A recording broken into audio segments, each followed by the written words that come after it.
quite important to know what you would do in a medical emergency, especially aboard a boat.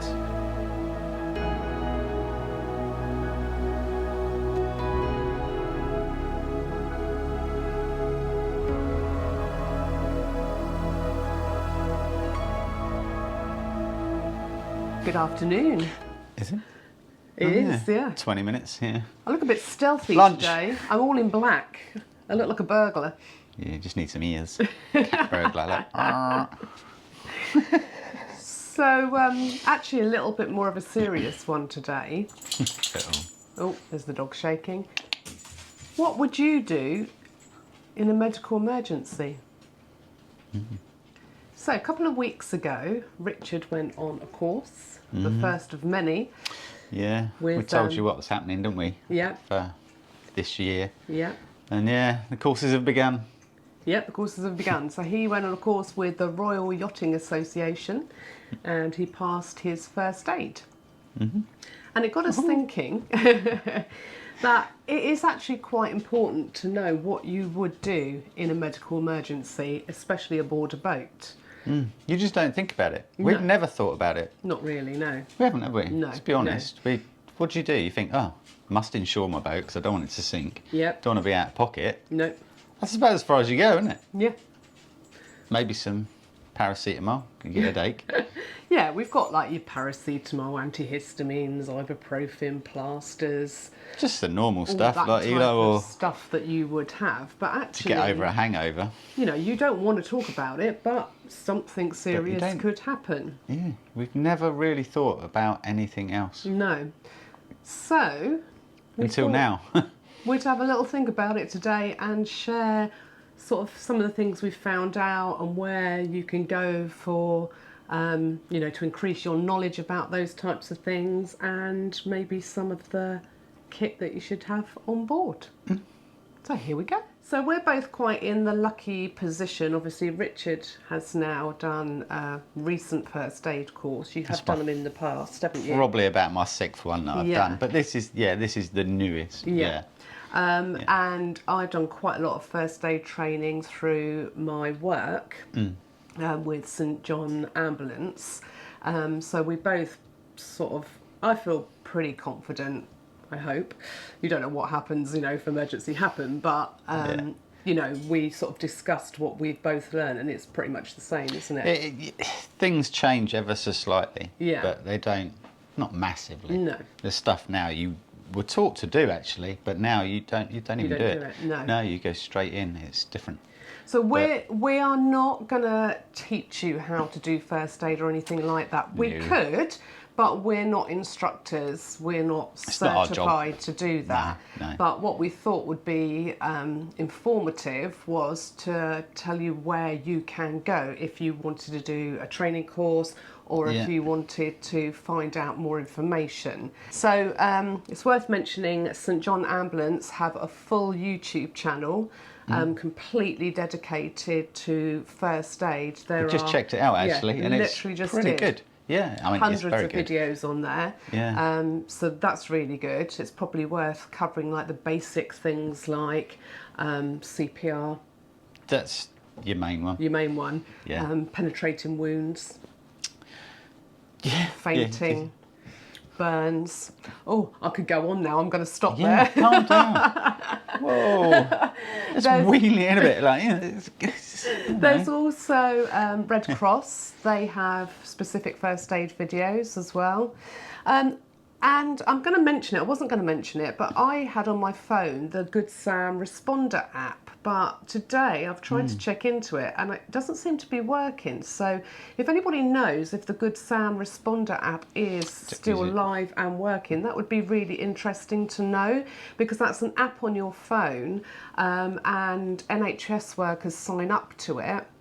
And you can log in if there's an emergency, and if there's any off-duty NHS workers within the vicinity, they can get to you quickly. But I'm really not sure whether it is actually working. So if you know, drop a comment, because you couldn't get it to work, did you? I couldn't get it to work this morning, no. So it'd be interesting to know if it is still working.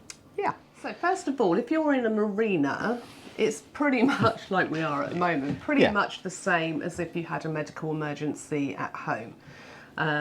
You know, there's normally people around, there's people in the office, you can dial 999, there's a physical address, and hopefully, well, our marina also has a defib machine. It does, yeah. And we know where the defib machine is. I learnt, you can tell me whether you learnt the same thing, people get scared of using the defib machines, but you can't go wrong with them.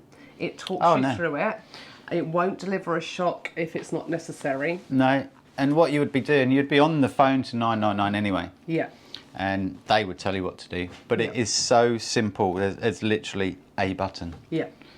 I've trained on one, you've trained on one. Yeah. And they are It even really tells easy you. to You don't use. have to read it. It tells you what's going on. And you cannot get it wrong. No.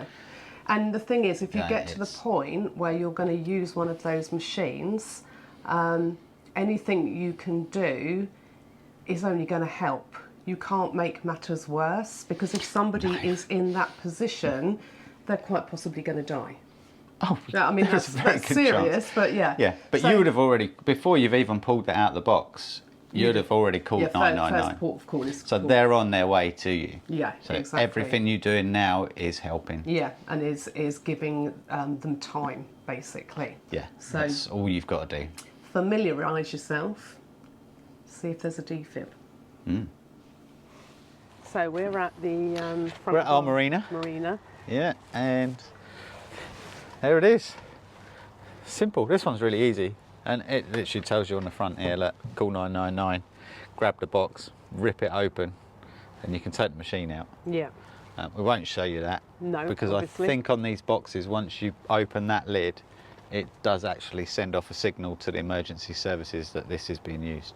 And some of them you said have a code on? Some will have a code, like a key digit code, yeah. You know, like a PIN code, you put it in before you can open it.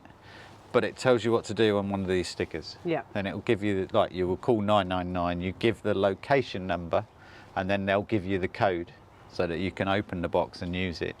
And the good thing about that is they are then on the phone whilst you're using it. Yeah. Just put it on loudspeaker. And they're there to help you.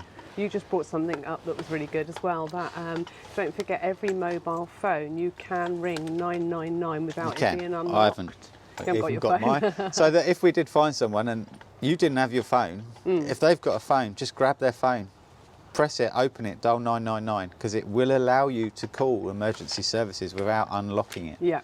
So you can still do that. So that's always really good to know, isn't it? Yeah, and another thing with this one, there's a phone here. Yeah. So you've actually got a landline there. You just pull open the box. It is a cash phone, but you can still call 999 without putting any money in it. Yeah. So if you didn't have your phone, you'd be like, oh, quick, help. Yeah. So, yeah, you can get help. Yeah, that's good. So once you untie your boat and you leave the safety of a marina, or if you're living out on the cut and you're a continuous cruiser, that is when all help is then distanced. You could be in a field over the summer when we were right up past Oxford. That was really remote. Yeah, I mean, you were, I would say, even if you were running, you were 5-10 minutes from a road. Yeah, yeah. That's running without having to carry anything. Yeah. Yeah. But yeah, the moment them ropes come off. Yeah.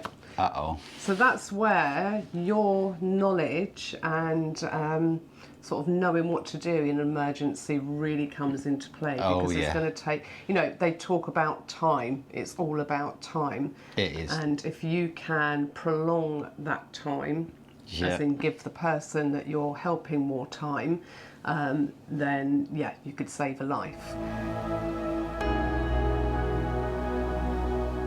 So this also ties into if you have guests on board.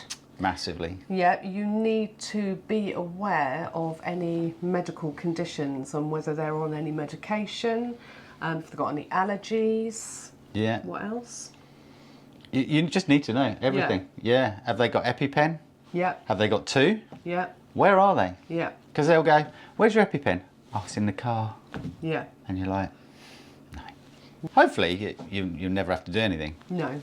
But if you do, this information is vital. Yeah. Not only that, you can pass it on. Yeah. Because you're calling 999 and you can pass that information, and the more information you've given them, the better prepared they are for the moment they turn up. They don't have to re-ask the questions, and again, it's the same thing. It's all about that time window. Yeah, exactly. Different. Okay, so we've got just a small first aid kit, which I'll try and lift up here. It's going to all fall out probably. It's only little. Just a little first aid kit. We will be getting a bigger one. Now, I just literally said to Richard, obviously coming from a school background previously, we had to check all the dates on our first aid kits in our classrooms once a year, and chuck out anything that wasn't in date and replenish. Yeah. If you were commercial, obviously I would do. you would have to do that. But like Richard said, his instructor said, what is the point on a date on a sealed bandage? You use it. You're going to use it, aren't you? There's no medications in these. No. There isn't anything really. It's I mean, just it plasters, is. bandages. Yeah, thermal coat. Yeah. Barriers, some gloves. Yeah, there's nothing in there. Actually, there is tweezers in this one, which sometimes you don't get. Which is it's a good idea. Yeah. You need it. But we've got that. I have also got at home a blood pressure monitor, which I will bring to the boat one day. That's always a good thing to have as well. And then also you have this. Yeah, I bought that after doing the course. Yeah. Because I don't know if there is one in here. Which is? I should have looked really before we started filming, because sometimes you do get. Oh, I have. There is one. There's one in there as well, but this is a more snubby one. Yeah, so that there is a mouth-to-mouth mask, which, yeah, if they're unconscious on the floor and you're having to give CPR, this goes over the mouth. Yeah. Whereas this is These are great, but not brilliant. That one, so much better. Yeah. I won't go into why you want that. It's quite. It could be horrible bodily fluids coming out of the mouth, can't it? That's why. Yeah. Basically. Yeah. And so it's to protect and also health and hygiene. Yeah, and also in COVID. And that is a really even more, didn't it? It did, and that is a really good seal onto their face, so you can blow Where in. did you get this one from? That was Amazon. Amazon. £6. We'll put the link in the description. Hoping it's just going to be £6. I'm never ever going to use. Yeah, exactly. Which would be great. Yeah. Got an emergency blanket in case you need a nap. That's the thermal blanket. It's finding all things in here now. Yeah. So yeah, basic first aid kit. You could have one of the CPR pocket masks. Get one, honestly. Yeah, because if you go and do this training, that one, they teach you how to use that. It is so. All the training is really, really easy. Yeah. It honestly is easy. But yeah, just do it. Yeah. So I think it is, especially if you are living off If you're living on a boat, it's probably really worth doing. One of you, even I would say both of you, because you never know. I might have done the course, you hadn't. If I get into trouble, well, that's it, innit? You may as well just chuck me overboard. Yeah, exactly. You wouldn't know what to do. But we're not, we're not getting paid to recommend this or anything like this. This is Richard's journey. This is his career, what he's going to be doing. Yeah. And we just thought, actually, how useful is this for our subscribers? Because for everybody. It's something you just don't really think about. No. And actually, you go on the course and you're like, oh my word, yeah. And especially, I mean, we're not getting any younger either, are we? But you know. No, you do, yeah. But it's just something I think everybody should know. Yeah. So you can book on the Royal Yachting Association course. You get an extensive book as well, which literally shows you how to do everything as well. Everything you did on the course is in there. And you think you can buy this anyway, didn't you? I think you can go to their shop and buy it, but do you know what? I would do the course. Yeah. It's not mega expensive. It's one day. Yeah. I did mine down at Chichester with Portsmouth and Chichester Marine Training. Yeah. Fantastic. Definitely really worth good. It. Okay, so a serious video today, but you know, it's not all sunshine and flowers, is it, boating? It's not. Well, it is, but you never know when something goes wrong. No. Rope burns. Yeah. How many of them you had? Oh, loads. Well, and I've still got a lump on my finger where I got a massive thorn in my finger from a rope as well. Bang in your head? Yeah. I've still got a scar there. Yeah. That was you. I took a chunk out of my shin in the summer. On the step? Step. I mean, nothing major. No, we haven't done anything major, but accidents do happen, yeah, definitely. Because it's active, isn't it, being on a boat? Yeah. And this week, we're going to set you some homework. We are. Yeah. And we will be checking up. We will. And we want you to post your homework, your answer in the comments, okay? So our homework for you is, do you know where your nearest defib machine is? Let us know where it is, because they're important. Okay. Anyway, on a cheerier note, yeah, we'll go now. Do your normal stuff. Subscribe to us if you like us. And we will see you next time. Bye. Bye.